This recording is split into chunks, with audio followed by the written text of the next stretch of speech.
Hey everyone, my name is KARMAAA, and today we're going to be talking about roles in CSGO and basically how they influence the success of teams. So we're going to go over what types of roles there are in CSGO, why they are important, and some examples of teams that didn't have roles set out in an optimal manner and how that influenced their success. So firstly, there are very distinct roles in CSGO, and these are basically the main roles. So you have the AWPer, who is the sole person on the team who uses the AWP, which is the sniper, and usually it's the person who can use it to the best ability on the team. This person is probably one of the most important roles within a team, as they're really used for gaining picks in matches and opening bomb sites up from a distance. So it's important to note that you should probably at maximum in matches and in teams only have about 2 AWPs, primarily because if you play close quarter rifles it's much better, and because the actual AWP is so incredibly expensive. I mean, you only get I think $100 per kill from it, and it costs $4,750, so you can't really buy these flippantly, because they can basically ruin your economy very quickly if you die with them and you don't get a lot of kills with it and you aren't able to actually save it between rounds. So then you have the lurker, and this is the person on the team who is usually in flank positions, or at least unusual positions, and they usually catch rotators or even other lurkers. So sometimes they can even open bomb sites just purely by the rest of the team distracting in one area through a fake, and then they can move through, check a bomb site very slowly, make sure, creep in, smoke it off, and then basically take control of it, and the rest of the team can then rotate towards that bomb site. But basically, the lurker plays in unorthodox positions, and they use a positional advantage to either get easy kills or to control a particular space in the map. So say for instance, you might be setting up somewhere like Cat on Dust 2 and you're pushing A short, and you might have a lurker around, T spawn or something if you're on the terrorist side, so that way if anyone is rotating up top mid to go to long, then they can get, that easy kill and then control that area of the map. And yeah, usually these players have the best game sense and awareness within the team, and a good example of that is Get Right.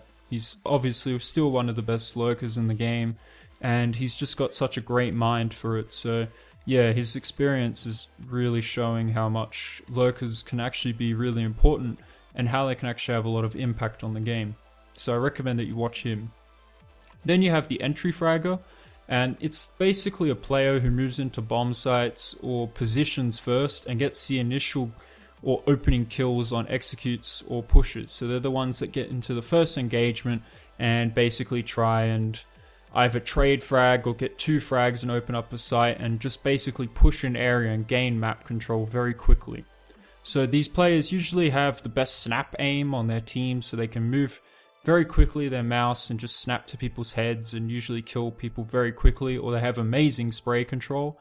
And usually when they're getting pushed in or when they are getting set up, they either have flashes or molotovs from their teammates to help them, and they just try to push areas very quickly, frag enemies, and they usually do that either with backup from their teammates, like I said, with nades, or by catching the enemy off guard in some sort of rush.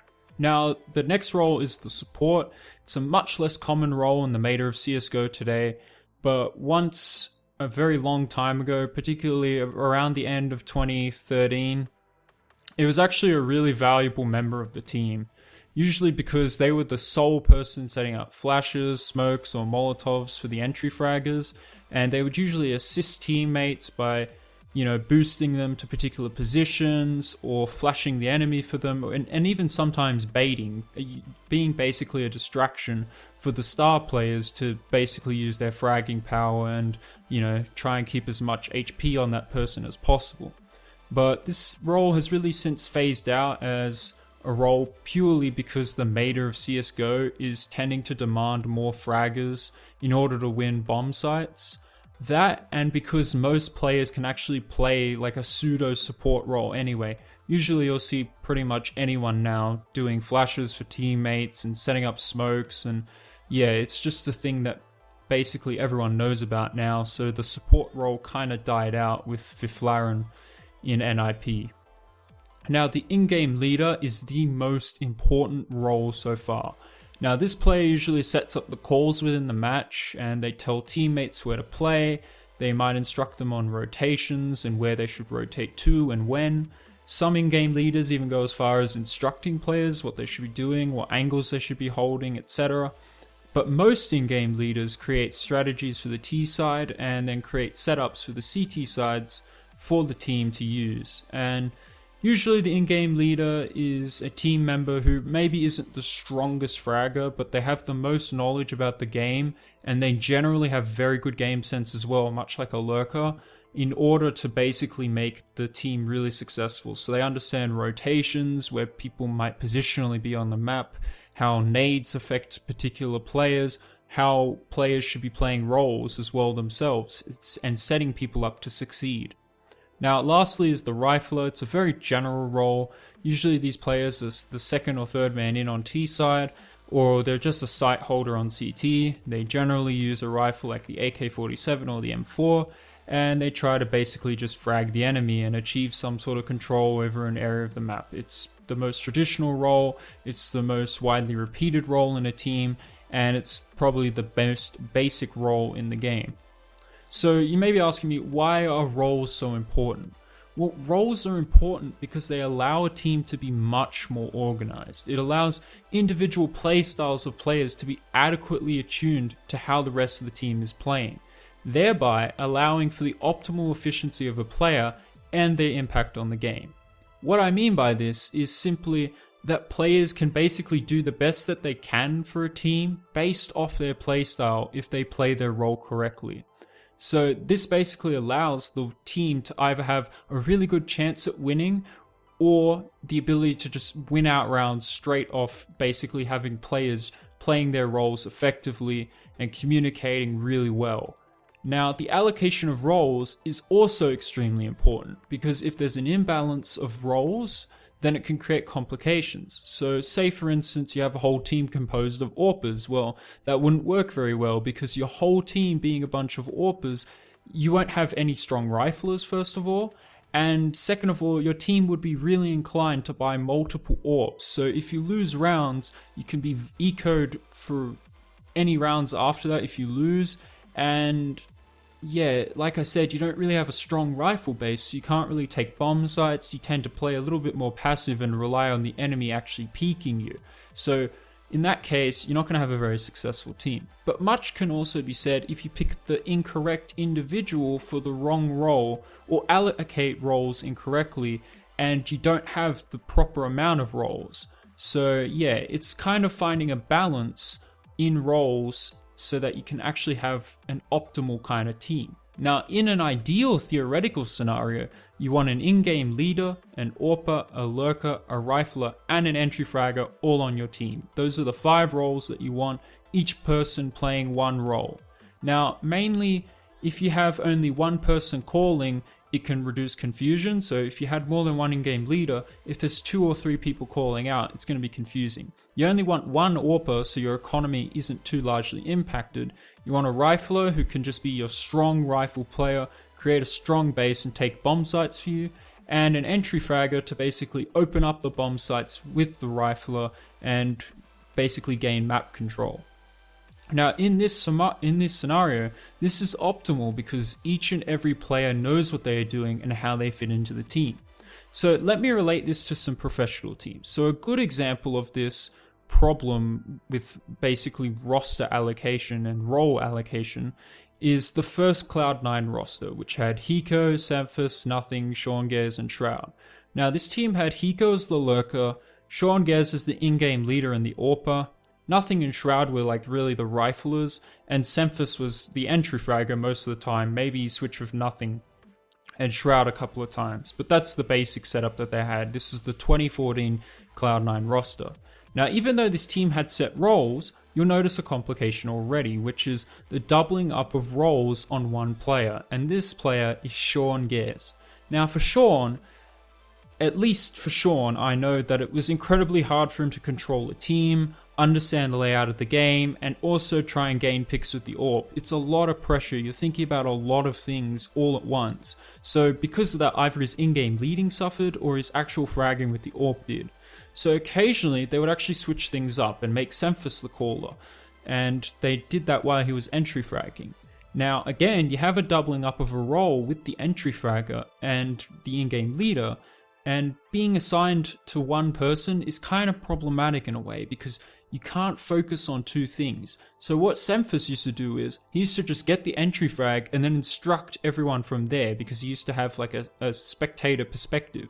And that used to sort of work, except their style was way too random, and as a result, you could see that after a while, Semphis's calling was just very random, and people eventually got used to it because it was mostly them pushing smokes or just doing rushes in areas, and they became very predictable.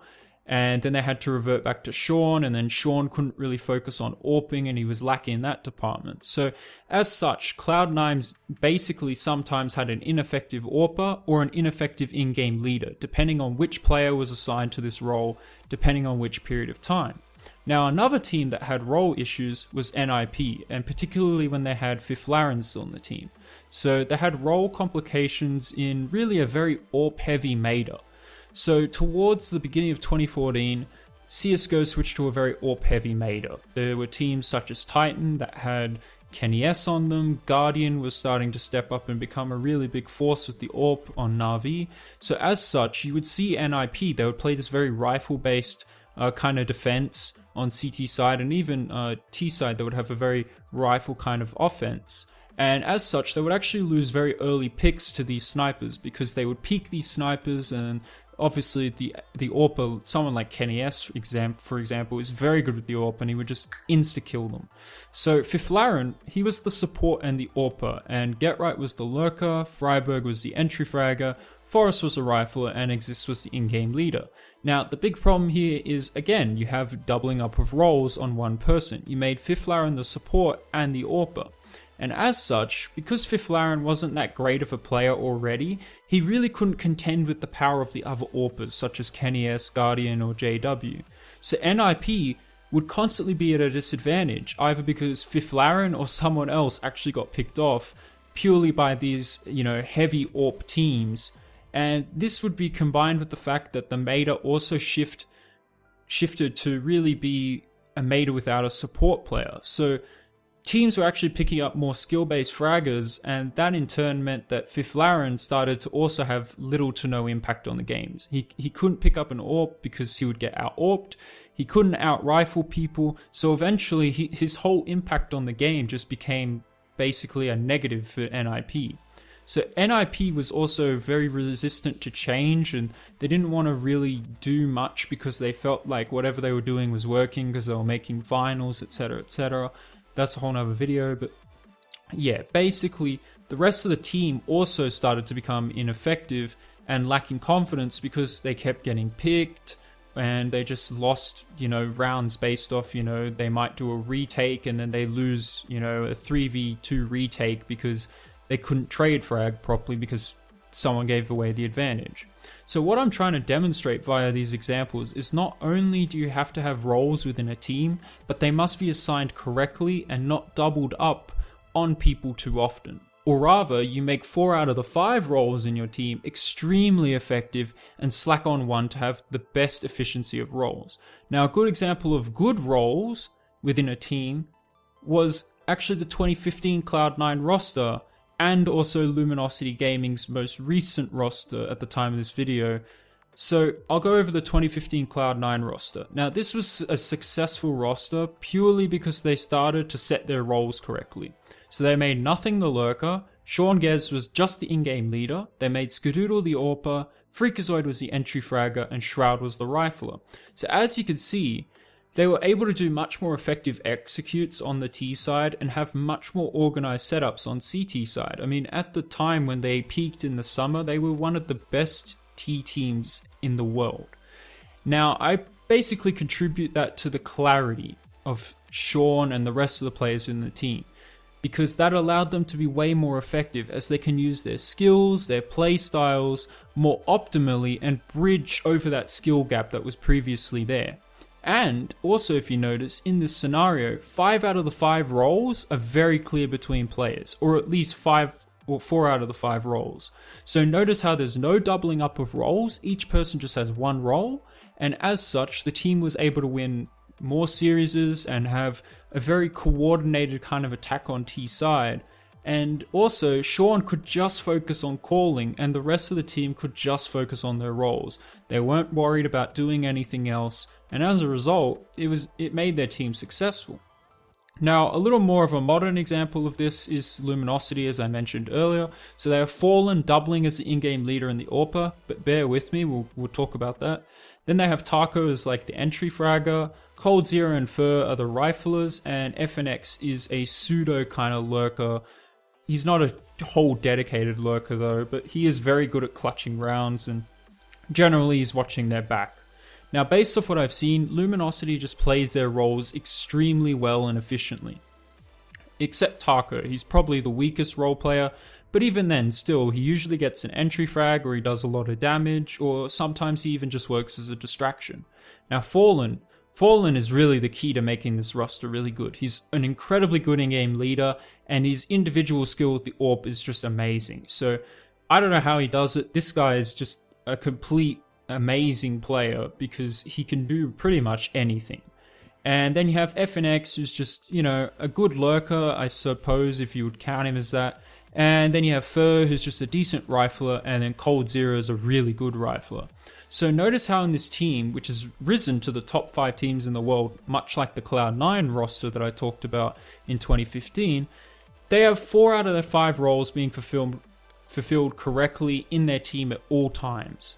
So they only really sacrifice one role, and even then, it's not even that bad because Fallen is actually really good at what he does. Now, as such, they have massive success. They have really great executes on T side, and that in combination with their unique strategies leads to them winning series over much more skilled opponents, purely because they bridge that skill gap and make sure their players are effective at their roles and are doing what is assigned to them correctly to their playstyles. So I gotta say, there is some leeway in the doubling of roles, but notice how the clarity of rosters can increase the effectiveness of teams. And this truly, in my opinion, is really the key to having a successful team in CSGO. Sure, skill is a big part of it, but if you have great players and you put them in the correct roles suited to their playstyles, you can maximize their potential and what they can do for your team. I believe, even if you have the most skilled player in the game, for instance, if they can't play a particular position or a role, then you reduce their impact on the game, and it's just logical, and basically how effective they can be within the game.